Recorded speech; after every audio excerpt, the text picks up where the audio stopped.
World's biggest astrology community in Tamil. Online Astro TV, வாழ்வின் வெளிச்சம். Online astro டிவியை கண்டு மகிழுங்கள்.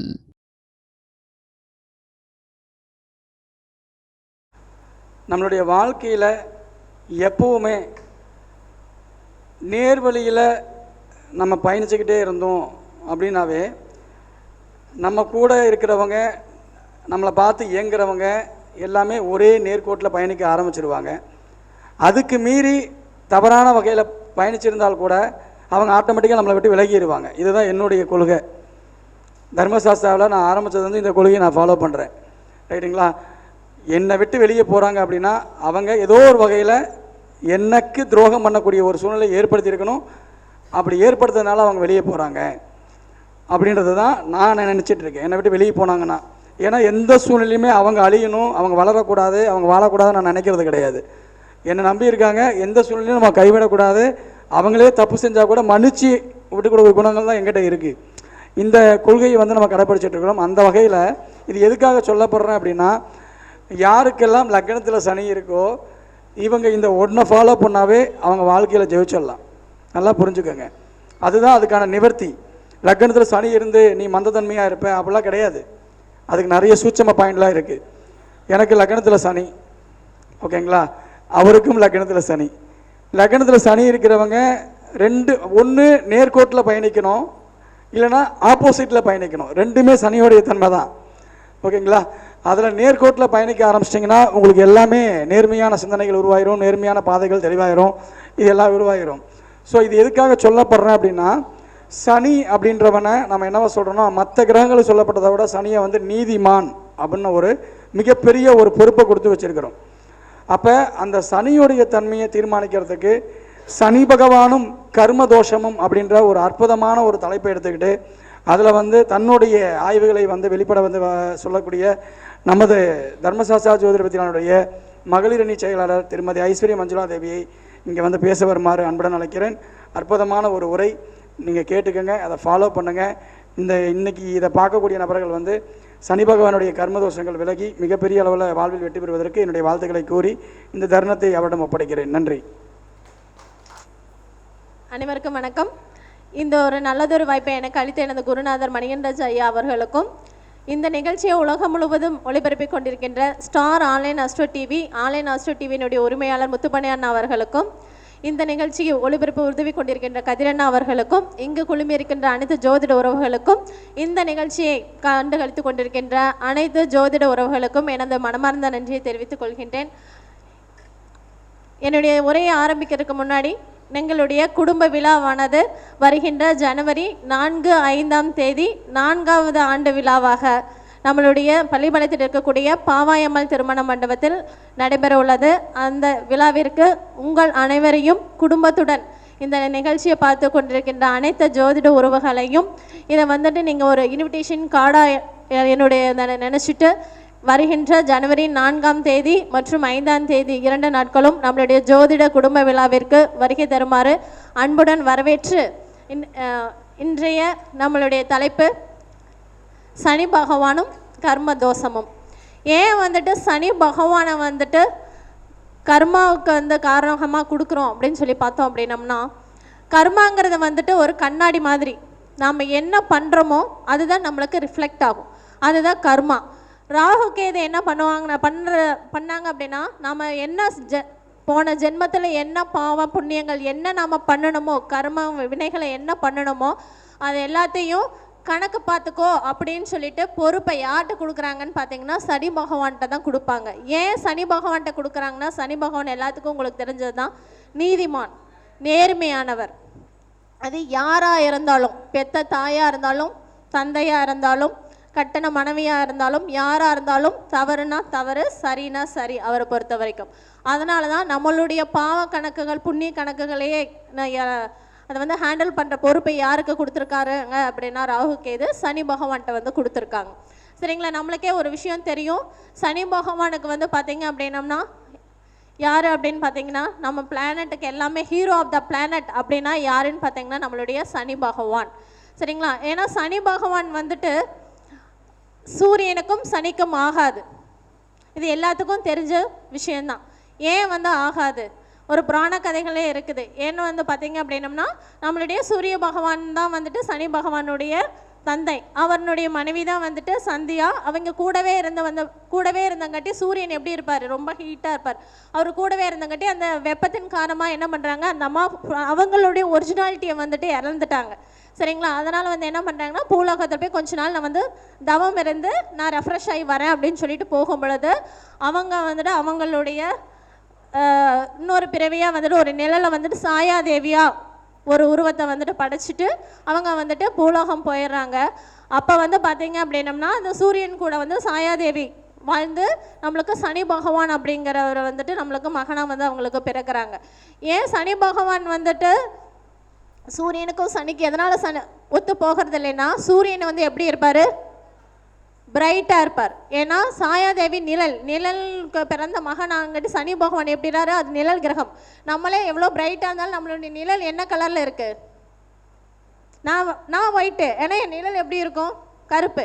சரிங்களா? அதனால் நம்ம அந்த நிழல் கிரகமான சனி வந்துட்டு என்ன ஆகிட்டாருன்னா கருப்பு கலர் இருந்தங்காட்டி சூரியனுக்கு வந்து எப்படி என்னாச்சு, நான் இவ்வளோ வெள்ளையாக இருக்கேன், ஏன்னா என் பையன் வந்துட்டு இப்படி கரையான்னு இருக்கிற சொல்கிறதுக்கு அவன் என்னாச்சு, நம்மளுக்கே குழந்தை கொஞ்சம் கலர் கம்மியாக இருந்ததுன்னா நம்ம ஒயிட்டாக இருக்கிற குழந்தை ஃபஸ்ட்டு கொஞ்சம், அதுக்கு அடுத்து தான் கலர் கம்மி. அது நேச்சர், ஹியூமன் பீயிங்களுக்கு நேச்சர். அப்போ கடவுளை அவர் என்ன பண்ணுறாரு, நான் இவ்வளோ பிரைட்டாக இருக்கேனே, என் பையன் கருப்பா அப்படின்னு சொல்லிட்டு அவர் வந்துட்டு வெறுக்க ஆரம்பித்தார் ஃபஸ்ட்டு. அதனால தான் அவங்களுக்குள்ள ஒரு பிரேக்கப் வந்து ஆச்சு.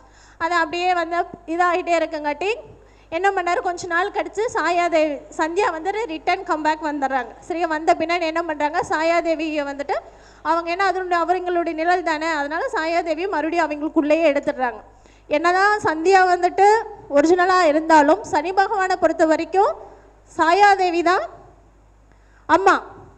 அப்போ சனி பகவான் வந்து பார்க்குறாரு, எங்கே என்னுடைய அம்மாவை காணோம் அப்படின்னு சொல்லி பார்க்கும் பொழுது இது எல்லாத்துக்கும் கோபமாக வந்து யார் மேலே விழுதுன்னு பார்த்தீங்கன்னா சூரிய பகவான் மேலே விழுது. அதனால தான் சூரியன் சனிக்கு வந்து பார்த்திங்கன்னா தாயும் வந்துட்டு பகையாக தான் வருவாங்க, தந்தையும் பகையாக தான் வருவாங்க. சனியினுடைய பகை கிரகங்களே வந்து பார்த்திங்கன்னா ஃபஸ்ட்டு சூரியன், சந்திரன், அதுக்கடுத்து செவ்வாய் பகவான் வருவாங்க. சரிங்களா? அதனால் சனி பகவானுக்கு கோபம் வந்துட்டு அதிகமாகி அதனுடைய பிரிவுகளால் தான் சூரியனும் சனி பகவானும் பிரிஞ்சு இருக்கும் பொழுது அப்போ வந்து சனி பகவான் ஃபஸ்ட்டு நம்ம சொல்கிறோம் சூரியன் வந்து ராகுனால தான் வந்துட்டு கிரகணம் பிடிச்சிருக்கு. ஃபஸ்ட்டு சனியுடைய வக்கர பார்வையில் தான் ஃபஸ்ட்டு வந்து சூரியனுக்கு வந்து கிரகணம் பிடிச்சிரும்.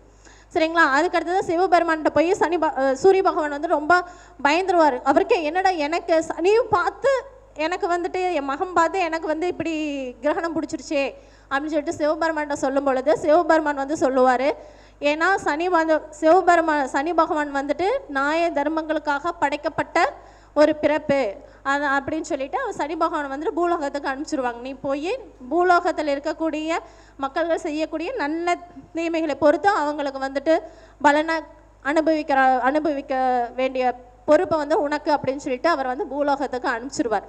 சரிங்களா? அதனால தான் பூலோகத்துக்கு வந்து சனி பகவான் இது பார்த்துட்டு அந்த பொறுப்பை வந்துட்டு அவர் எடுத்துட்டு நாம் செய்யக்கூடிய கர்மா அப்படிங்கிற நல்ல வினை தீவினை நம்ம செய்யக்கூடிய நல்ல விஷயங்கள் தீய விஷயங்களுக்கு தகுந்தாப்பில் நம்மளுக்கு பலனை கொடுக்குறார்.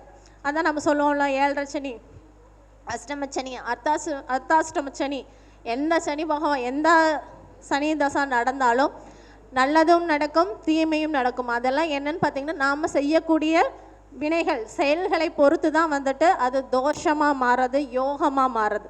சரிங்களா? தோஷங்கிறது வந்து வேறு எங்கேயுமே இருந்து வரல, நாம் முன்னாடி செஞ்சதுனுடைய பிரதிபலனை தான் நம்ம வந்து தோஷமாக கெட்ட விஷயங்களை வந்துட்டு நம்ம தோஷங்கிற பேரில் சொல்கிறோம், நன்மையான விஷயங்களை வந்துட்டு யோகம்னு நம்ம சொல்கிறோம். சரிங்களா? அப்போது இதுதான் மெயின். ஏன் வந்துட்டு சனி பகவானுக்கு சூரிய பகவானுக்கு உள்ள விஷயங்கள், ஏன்னா இதை நான் இந்த டைட்டில் எடுத்து நான் ப்ரிப்பேர் பண்ணிகிட்ருக்கிறப்ப எங்கள் வீட்டில் கேட்ட என் பையன் கேட்ட கொஸ்டின், அதுக்கான விளக்கங்கள் தான் வந்துட்டு அதே தான். சரி, அவனுக்கு சின்ன பையனுக்கு இந்த கேள்வி வருது அப்படின்னா இன்னும் நிறைய பேர்த்துக்கு இருக்கும் அல்லவா அப்படிங்கிறக்காக தான் இந்த ஸ்டோரியோடு நான் சொன்னேன். அப்போது ஏன் வந்துட்டு சனி பகவானுடைய பார்வை படக்கூடாது, ஏன்னா பார்க்கும் இடமெல்லாம் என்ன பண்ணுவார், தாக்கத்தை ஏற்படுத்துவார். ஏன் சொல்லி அந்த தாக்கத்தை ஏற்படுத்துகிறாரு அப்படின்னு சொல்லி பார்த்தீங்கன்னா அதுக்கு ஒரு புராண கதை இருக்குது. ஒரு 5 மினிட்ஸ் தான், நான் ரொம்பலாம் டீப்பாக போக மாட்டேன். என்னென்னு வந்து பார்த்தீங்க அப்படின்னம்னா சனி பகவான் வந்து சனி பகவானுக்கு வந்து பார்த்திங்க அப்படின்னம்னா 3ஆம் இடம் எந்தெந்த இடம் 3, 7, 10 சரிங்களா. அப்போது சனி அதெல்லாம் வந்துட்டு அவருடைய பார்வை படும் இடங்களாக நம்ம சொல்கிறோம். ஏன்னா அவர் இருக்கிற இடத்த விட பார்க்குற இடத்துக்கு வந்துட்டு பலம் வந்துட்டு அதிகம். அப்போது எதனால் அந்த பாதிப்பு வருது அப்படின்னு பார்த்திங்கன்னா நமக்கு மட்டும் கிடையாது. ஒரு புராண கதை இருக்குது. நம்மளுடைய பார்வதி தேவிக்கும் சிவபெருமானும் வந்து தவத்தினால கிருஷ்ணனுடைய தவத்தினால பிறந்த குழந்தை தான் வந்துட்டு நம்மளுடைய கணேசன் சரிங்களா. அவருடைய பெயருக்கு எதனால் அந்த சாபம் யார் கொடுத்தான்னு வந்து பார்த்தீங்க அப்படின்னம்னா, நீ பார்க்க இடமெல்லாமே வந்துட்டு வினையை துண்டா விழுந்துரும் அப்படின்னு சொல்லிட்டு சாபம் வந்துட்டு சனி பகவானுடைய மனைவி தான் அந்த சாபத்தை வந்து கொடுத்துருப்பாங்க. சனி பகவானுக்கு வந்துட்டு குழந்தை தாமதம் வந்துட்டு இருந்தது சரிங்களா. அப்போ வந்துட்டு அவங்க மனைவி வந்து சனி பகவான் போய் கிருஷ்ணர்கிட்ட வந்துட்டு தவம் இருப்பார். அப்போ போய் மனைவி வந்து கேட்குறாங்க, நீங்கள் வந்துட்டு எனக்கு குழந்தை வேணுங்கிற ஒரு வரத்தை கொடுங்க அப்படின்னு போய் சனி பகவானை வந்துட்டு டிஸ்டர்ப் பண்ணுவாங்க. ஏன்னா சனி பகவான் வந்து தியானத்தில் இருக்கும் பொழுது சிவபெருமானை வேண்டி தியானம் பண்ணிட்டு இருப்பாங்க. அப்போ வந்துட்டு தியானத்தில் இருக்கும் பொழுது அவருக்கு வந்துட்டு அந்த அம்மா கேட்டது வந்துட்டு காதில் அவருக்கு விழலை. அப்போ அந்த அம்மா என்ன பண்ணிருச்சு, நான் என் குழந்தைக்காக நான் உங்கள்கிட்ட வந்து கேட்குறேன், ஏன்னா நீங்கள் என்னை கண்டுக்கவே மாட்டேங்கிறீங்கன்னு சொல்லி அந்த அம்மா என்ன பண்ணிருச்சு, நீ எங்கே பார்க்குறியோ அதெல்லாம் வந்துட்டு துண்டாக அழுந்து விழுந்துரும் அப்படின்னு சொல்லிட்டு அந்த மனைவி வந்துட்டு சாபம் கொடுத்துருவாங்க. சாபம் கொடுத்ததுலேருந்து சனி பகவான் வந்து நிமிர்ந்து யாரையுமே பார்க்க மாட்டார், குனிஞ்சிட்டே இருப்பார். அப்போ இங்கே கைலாசத்தில் வந்துட்டு கணபதி வந்து பிறந்திருப்பார். அப்போ வந்துட்டு சிவபெருமான் பார்வதி வந்து அங்கே இருக்கிறவங்க எல்லாத்தையுமே வந்து இன்வைட் பண்ணியிருப்பாங்க பெயர் சுட்டு விழாவுக்கு. அப்போ வந்துட்டு சனி பகவானும் போயிருப்பார். அப்போ வந்து நீயும் வந்துட்டு ஆசீர்வாதம் பண்ணு குழந்தைக்கு அப்படின்னு சொல்லிட்டு பார்வதி தேவி அம்மா வந்துட்டு இன்வைட் பண்ணுவாங்க சனி பகவானை. அப்போ சனி பகவான் வந்து இல்லை நான் வேண்டாம், நான் வந்து அவர் வந்து ஏன்னா அவர் வந்து நேர்மையானவர் அல்லவா, உண்மை பேசக்கூடியவர் அல்லவா. அவர் வந்து என்ன சொல்லிட்டார், இல்லை என் மனைவி வந்துட்டு எனக்கு இப்படி மாதிரி சாபம் கொடுத்துருக்கா, அதனால் நான் வந்து குழந்தைய ஆசீர்வாதம் பண்ணால் குழந்தைக்கு ஏதாவது ஆயிரும் அப்படின்னு சொல்லிட்டு அவரை வந்து சொல்லுவார்.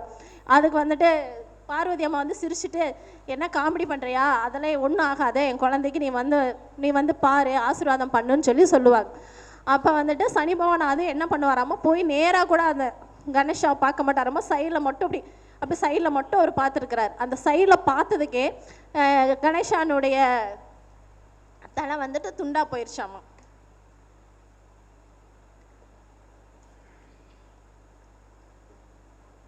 இதில் என்ன விஷயம்னா துண்டா போயிடுச்சு. அப்போ பார்வதி அம்மாவுக்கு வந்து ரொம்ப கோவம் வந்துருச்சாமா. ஏன்னா என் பையனுடைய தலை என் குழந்தைய வந்து இப்படி துண்டா போயிடுச்சு அப்படின்னு சொல்லிட்டு கோவப்படுறாங்க. அப்போ கிருஷ்ணர் போய் இல்லை நான் போய் உனக்கு வேறு போய் எடுத்துட்டோன்னு சொல்லி தான் அந்த யானை தலை கொண்டு வந்து வச்சு அந்த கதை நம்மளுக்கு தெரியும். இதில் என்ன சொல்ல வரேன்னா, அந்த பார்வதி அம்மா கோவப்படுறாங்க. அப்போ வந்துட்டு இருக்கிறவங்க எல்லாரும் சொல்கிறாங்க, ஃபஸ்ட்டே வந்துட்டு சனி வந்து என்ன பண்ணா, நான் வந்து பார்க்க மாட்டேன்னு தான் சொன்னான், நீங்கள் தான் வந்துட்டு வலுக்கட்டாயமாக அவனை வந்து பார்க்க சொல்கிறீங்க அப்படின்னு சொல்லும் பொழுது அந்த கோவத்தில் பார்வதி அம்மா வந்துட்டு அவருக்கு வந்து சாபம் கொடுத்துருவாங்க. நீ வந்து என் குழந்தை தலையே துண்டா போயிடுச்சு, உனக்கு வந்துட்டு முடமனாயிருவா அப்படின்னு சொல்லிட்டு அந்த அம்மா வந்துட்டு சாபம் கொடுத்துட்றாங்க பார்வதி அம்மா சனி பகவானுக்கு. அதை அங்கே இருக்கிறவங்க பார்க்குறவங்களுக்கு எல்லாத்துக்கும் ஒரே என்னது, சனி பகவான் மேலே தப்பு கிடையாது, ஏன்னா அவன் வரலின்னு தான் சொன்னான், நீங்கள் தான் வந்து வாங்க ஒன்றும் ஆகாது நான் பார்த்துக்கிறேன்னு சொல்லி சொன்னீங்க, அதனால் வந்து இவனுக்கு சாபம் கொடுத்தது தப்பு அப்படின்னு சொல்லி சொல்கிறாங்க. ஏன்னா என்ன ஒரு விஷயம் சாபம் கொடுத்துட்டு அதை வந்து என்ன பண்ண முடியாது, ரீஃபண்ட் பண்ண முடியாது. அதனால் வந்து சரின்னு சொல்லிட்டு சிவபெருமான் வந்து பார்வதி என்னம்பாங்க, நீ பூலோகத்தில் போய் எல்லா சிவன் கோயிலையும் போய் நீ போய் தியானம் பண்ணு, ஒரு சிவன் கோயில் வந்து உனக்கு வந்துட்டு பாவ விமோசனம் கிடைக்கும் அப்படின்னு சொல்லி அதுக்கான மாற்று வழியும் சொல்லிடுறாங்க. அப்போ சிவபெருமான் சனி பகவான் போய் நம்ம பூலோகத்தில் வந்துட்டு எல்லாருக்கும் சிவன் கோயிலையும் போய் என்ன பண்ணுறாங்க, தவம் இருக்கிறார். அப்போ தான் வாத ஊர் அப்படிங்கிற ஒரு ஊரில் திருவாத ஊர் அப்படிங்கிற ஊருக்கு போனோடையும் அவருக்கு அந்த வாதங்கள் அந்த முடவுக்கு வந்துட்டு நிவர்த்தி ஆயிரும் சரிங்களா. அதனால தான் ஏதாவது முடவும் கால் பிரச்சனைகள் எல்லாம் இருந்ததுன்னா திருவாத ஊரில் இருக்கக்கூடிய சிவபெருமானை வழிபாடு பண்ணணும் அப்படின்னம்னா அது வந்து நிவர்த்தி ஆயிரும் அப்படின்னு சொல்லிட்டு ஒரு ஐதீகம் இருக்குது சரிங்களா. எதுக்காக இதுனா, யாராக இருந்தாலும் அவர் வந்துட்டு எந்த சூழ்நிலையும் வந்துட்டு ஒரு தவறையோ வந்துட்டு சரின்னு சொல்லவும் மாட்டார், அதே மாதிரி நேர்மையான விஷயங்களும் இருப்பார் சரிங்களா. அதுதான் சனி பகவான். அப்போ அந்த சனி பகவான் வந்து பார்த்தீங்க அப்படின்னம்னா அந்த சாப விமோசனம் இது பண்ண அந்த பூலோகத்தில் வந்துட்டு அப்போ வந்து சிவபெருமான் சொல்லுவார், நீ போய் அங்கேருந்து பூலோகத்தில் இருக்கக்கூடிய யார் நல்ல தேவைகளுக்கு தகுந்தாப்புல அவங்களுக்கு பலனை கொடு அப்படின்னு சொல்லிட்டு அந்த பொறுப்பை வந்து அவர்கிட்ட வந்து சிவபெருமான் கொடுத்துருவார். அந்த பொறுப்பை தான் இது வரைக்கும் வந்துட்டு சனி பகவான் வந்து ஃபாலோ பண்ணிகிட்டே வராங்க. இதில் ஒரு விஷயம் என்னன்னு வந்து பார்த்தீங்க அப்படின்னா, நம்மளுக்கு எந்த நம்மளுக்கு வந்து சனி தசா, சனி புத்தி, அதே மாதிரி வந்து பார்த்தீங்கன்னா 7.5 சனி, அத்தம சனி, அர்த்தாஷ்டம சனி, எந்த கண்டக சனி, எந்த சனி நடந்தாலும் யார் ஒருவர் சிவபெருமானை வந்து வழிபாடு பண்ணுறாங்களோ அவருக்கு வந்துட்டு சனி பகவான் எந்த விதமான தீங்கையும் பண்ண மாட்டார் அப்படிங்கிறத ஒரு விதி. அதனால் என்ன நடந்தாலும் சிவ வழிபாட்டை வந்து தொடர்ந்து வழிபாடு பண்ணிட்டு வரவங்களுக்கு சனி பகவானுடைய தாக்கம் வந்துட்டு குறைவாக இருக்கும். சரி, ஓகே. அப்போ சனி பகவான் தான் வந்துட்டு எதுக்கு சொல்லியிருக்கோம்? கர்மாவினுடைய நீதிமான் நம்ம சொல்லியிருக்கிறோம். அப்போ கர்மா தோஷம், ஏன்னா நம்ம டைட்டில் அப்படி தான் நான் தான் சொன்னேன், தோஷங்கிறது வேறு எதுவும் கிடையாது. நாம் பண்ணின நல்வினை யோகமாகவும் தீவினை வந்துட்டு முன் ஜென்மத்தில் பண்ணதான் பிரதிபலிப்பு தான் நம்ம கர்மாவை அப்போ வந்து செயல்படுது. அதில் கர்மதோஷம் அப்படின்னு சொல்லி நம்ம ஜோதிடத்தில் சொல்லக்கூடிய விஷயம் என்னன்னு வந்து பார்த்தீங்க அப்படின்னம்னா, யார் ஒருவருக்கு லக்கணத்தில் கேந்திரத்தில் 4, 7, 10ஆம் இடங்களில் லக்கணத்திலிருந்து 4, 7, 10ஆம் இடங்களில் சனி பகவான் அமர்ந்திருக்கிறாரோ அது வந்துட்டு கர்மதோஷம் உள்ளதாக கருதப்படுகிறது. இது முதல் பாயிண்ட். சரிங்களா? ரெண்டாவது விதி என்னன்னு பார்த்தீங்க அப்படின்னம்னா, ராகு கேதுகளுக்கு வெளியில், சரிங்களா, இப்போ ஒரு லக்கணம் ஒரு விஷய லக்கணமாக இருக்குது, ராகு வந்துட்டு தனுஷில் இருக்கிறாரு, கேது வந்து மிதுனத்தில் இருக்கிறாங்க அப்படின்னம்னா, போய் கன்னியில் வந்துட்டு சனி பகவான் இருக்கிறார் அப்படின்னம்னா ராகு கேதுக்கு வெளியில் வந்து இருக்கிறார். அப்போ அது மாதிரி ஜாதக அமைப்பில் இருந்தாலும் அது வந்துட்டு பாதிப்பு உள்ளான ஜாதகமாக கருதப்படும். அதுக்கடுத்து வந்து பார்த்திங்கன்னா, ராகு கேதுகளுக்கு நடு மையத்தில் நடு புள்ளியில் வந்துட்டு சனி பகவான் இருந்தாலும் அது வந்து பாதிப்புக்குள்ளான ஜாதகமாக கருதப்படுகிறது. இது வந்து 3வது ரூல்.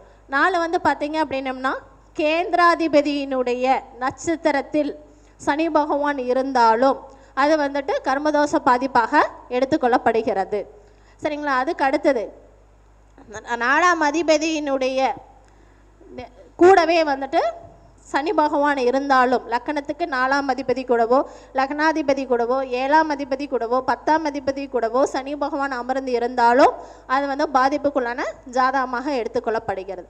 இதெல்லாம் தான் கர்மதோஷத்தினுடைய விதிகள். அப்போ இந்த கர்மதோஷ பாதிப்பு இருக்கிறவங்களுக்கு எது மாதிரி வந்துட்டு பலன்களை அனுபவிப்பாங்க அப்படின்னு சொல்லி நம்ம பார்த்தோம் அப்படின்னம்னா, ஒன்று வந்து பார்த்தீங்கன்னா, திருமணம் ஆயிருந்தாலும் அவங்க வந்துட்டு திருமணத்துக்கு பின்ன சன்னியாச வாழ்க்கையை வந்துட்டு வாழக்கூடியவர்களாக இருப்பார்கள். அதேமாதிரி கல்யாணம் திருமணங்கிறது வந்துட்டு லேட்டாக நடக்கும், இல்லைன்னா கலப்பு திருமணம் நடந்திருக்கக்கூடிய வாய்ப்புகள் அதிகமாக இருக்கும். அதுமாதிரி குடும்பத்தில் வந்துட்டு மூத்த குழந்தை இருக்கும், ஒரு பெண் குழந்தை இருக்கிறாங்க, அவங்களுக்கு வந்து இந்த பாதிப்பு நான் சொன்ன பாதிப்புகள் இருக்குது ஜாதகத்தில் அப்படின்னா, மூத்த குழந்தை இருக்கும், 2வது பொண்ணுக்கு ஃபஸ்ட்டு திருமணம் பண்ணியிருப்பாங்க. அதே மாதிரி வந்து பார்த்திங்கன்னா லேட் குழந்தை இருக்கிறதுக்கான வாய்ப்புகள் அதிகமாக இருக்கும்.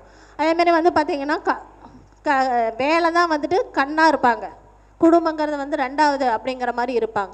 அப்படி இருந்தாலும் வந்து பார்த்திங்க அப்படின்னம்னா இந்த பாதிப்புகள் அதிகமாக இருக்கும். அதேமாதிரி கல்யாணம் பண்ணுறது வந்து பார்த்திங்கன்னா தன்னுடைய வயதை விட ஒரு ஆணாக இருந்தாங்கன்னா வயதுக்கு முதிர்ந்த பெண்ணையும் பெண்ணை வந்து திருமணம் பண்ணக்கூடிய வாய்ப்புகள் அதிகமாக இருக்கும். அதே வந்து இல்லை அப்படின்னாலும் ஒரு 10 வயசு இல்லைன்னா மினிமம் ஒரு 12 வயசு டிஃப்ரென்ஸில் வந்துட்டு மேரேஜ் பண்ணியிருப்பாங்க. இந்த மாதிரி இருக்கிறது பண்ண வைக்கணும் சொல்கிறது, சரிங்களா? இப்போ ஒரு கர்மதோஷ சாதகம் இருக்குது அது அப்படின்னா இந்த மாதிரி விஷயங்கள் இருக்கிற மாதிரி நம்ம பண்ணி வச்சோம் அப்படின்னம்னா பாதிப்புகள் வந்து கம்மியாக இருக்கும். அதே மாதிரி ஏதோ ஒரு பாதிப்புகள் உள்ள ஜோடியை வந்துட்டு துணையை வந்து திருமணம் பண்ணி வைக்கணும். அப்படி பண்ணி வச்சோம் அப்படின்னம்னா இந்த பாதிப்புகள்லேருந்து நிவர்த்தி கொஞ்சம் கிடைக்கும்.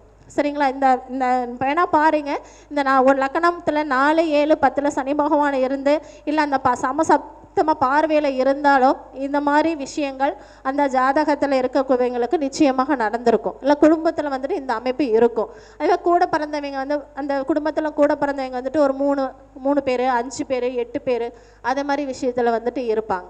சரிங்களா? அதனால் இந்த அமைப்பு எல்லாமே வந்துட்டு கர்மதோஷ பாதிப்புகள் இருந்துன்னா இந்தந்த விஷயங்கள் வந்துட்டு நடக்கும்.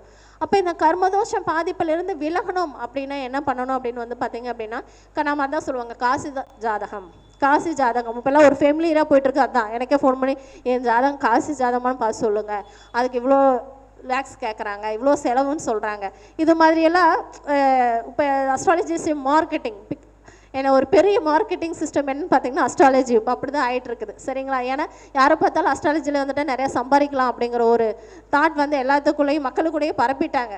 ஒரு பெரிய ஒரு பிஸ்னஸ் மார்க்கெட்டிங் மாதிரி நம்ம ஃபீல்டு ஆகிட்டு இருக்குது சரிங்களா. அப்போ காசு ஜாதகம் அப்படிங்கிறோன்னா இதுதான், வேறு எதுவுமே கிடையாது. அப்போ அந்த காசு ஜாதகம் இந்த ஜாதக பாதிப்பு இருக்குதுன்னா என்ன பண்ணலாம்?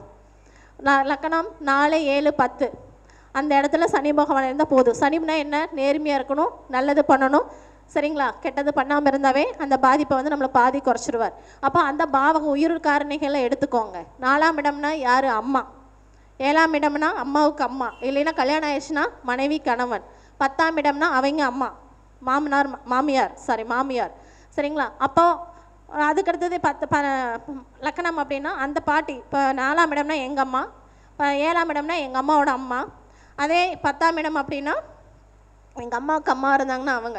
அப்போ அந்த தலைமுறைகள் ஒருத்தருக்கு வந்துட்டு இந்த கர்மதோஷ பாதிப்புகள் இருக்குதுன்னா அம்மா வழியில் இருக்கக்கூடிய சொந்தங்களை நம்ம வந்து முறையாக கவனித்து அவங்களுக்கு உண்டான வழிமுறைகள் பார்த்துட்டோம் அப்படின்னம்னாவே நம்மளுக்கு அந்த பாதிப்புகளை பாதி குறைய ஆரம்பிச்சிடும். வழி நம்ம செய்யக்கூடிய ஈஸியான வழி சரிங்களா. இப்போ அம்மா இருப்பாங்க, கஷ்டப்பட்டு வளர்த்து இருப்பாங்க, எல்லாம் பண்ணியிருப்போம். நம்ம வந்துட்டு என்ன சொல்கிறோம், கால சூழ்நிலையினால நம்ம கவனிக்காமல் இருப்போம், கோபதாபங்கள்னால. அப்போ அதெல்லாம் வந்துட்டு உங்களுக்கு பாதிப்பை கொடுக்கலனாலும் உங்கள் குழந்தையோட ஜாதகத்தில் அது பாதிப்பாக மாறி வந்துடும் சரிங்களா. அதுக்கு நாம் என்ன பண்ணணும், நம்ம அம்மாவை நல்லா பார்த்துக்கணும். அம்மா மட்டும் பார்த்துட்டா போதுமா? நம்மளை நம்பி ஒரு ஜீவன் வந்திருக்குன்னா அந்த ஜீவனையும் நல்லா பார்த்துக்கணும். அப்படியே நீங்கள் வந்துட்டு நம்ம பார்த்துக்கிட்டோம்னாவே நம்மளுடைய அந்த பாதிப்புகள் வந்து ஃபஸ்ட்டு இதாயிரும். எல்லாத்தின 2வது பரிகாரம் என்னென்னு பார்த்தீங்கன்னா, எல்லாத்தினாலையும் காசி போக முடியுமா? எல்லாத்தினாலையும் ₹1,00,000 செலவு பண்ண முடியுமா? வாய்ப்புகள் ரொம்ப கம்மி தான். இப்போது நம்ம பள்ளிப்பாளையத்துலேயே வந்து பார்த்திங்கன்னா சோழீஸ்வரர் கோவில் இருக்குது. எங்கேன்னு பார்த்தீங்கன்னா நம்ம பாலத்து பக்கத்தில் சோழீஸ்வரர் கோயில் இருக்குது. அது வந்து காசிக்கு நிகரான ஸ்தலம் சரிங்களா. அந்த ஸ்தலத்தில் வந்து பார்த்திங்கன்னா எப்படி காசியில் வந்து பிணங்கள் எரிக்கப்படுதோ அதே மாதிரி தான் இந்த சோழீஸ்வரர் கோயில் பக்கத்தில் பிணம் எரிக்கக்கூடிய இடம் இருக்குது. எல்லாமே அங்கேயும் இருக்குது. காசியில் என்ன விஷயங்கள் இருக்கோ அதே என்னுடைய பிரதிபலிப்பாக இங்கே இருக்குது. அதனால் காசி போக முடியாதவர்கள் நம்மளுடைய பள்ளிப்பாளையத்தில் இருக்கக்கூடிய சோழீஸ்வரர் கோவில் சென்று வழிபாடு பண்ணிங்க அப்படின்னாவே உங்களுக்கு அந்த பாதிப்புகள்லேருந்து விலக்கு கிடைக்கும்.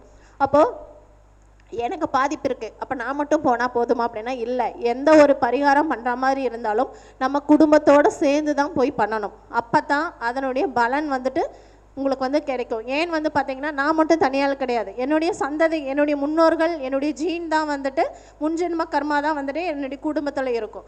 அப்போது ஒருத்தருக்கு இல்லைனாலும் இன்னொருத்தர் அடுத்த தலைமுறையில் அது வந்துட்டு ரொட்டீனாக வந்துகிட்டே தான் இருக்கும். அப்போ ஒரு பரிகாரம் பண்ணுறோம் அப்படின்னா எப்பொழுதுமே வந்துட்டு யார் பரிகாரம் பண்ணுறாங்களோ அவங்க குடும்பத்தோடு சேர்ந்து தான் போகணும். அதேமாதிரி இப்போ என்ன பண்ணாங்கன்னா, நம்ம ஒரு பரிகாரத்துக்கு நம்ம கொடுக்குறோம் அப்படின்னா நம்ம ஒரு கோயில் கொடுத்தப்போ லிஸ்ட்டில் 10 கோயில் ஆட் பண்ணியிருப்பாங்க. ஆண்டு வேலை இருக்கக்கூடிய கோயில் எல்லாத்தையும் பார்த்துட்டு அப்படியே நம்ம சொன்ன கோயிலை போய் சும்மா பார்த்துட்டு வந்துட்டாவே பரிகாரம் பழிச்சிரும்னு நினச்சிக்கிறாங்க. அப்படி கிடையாது.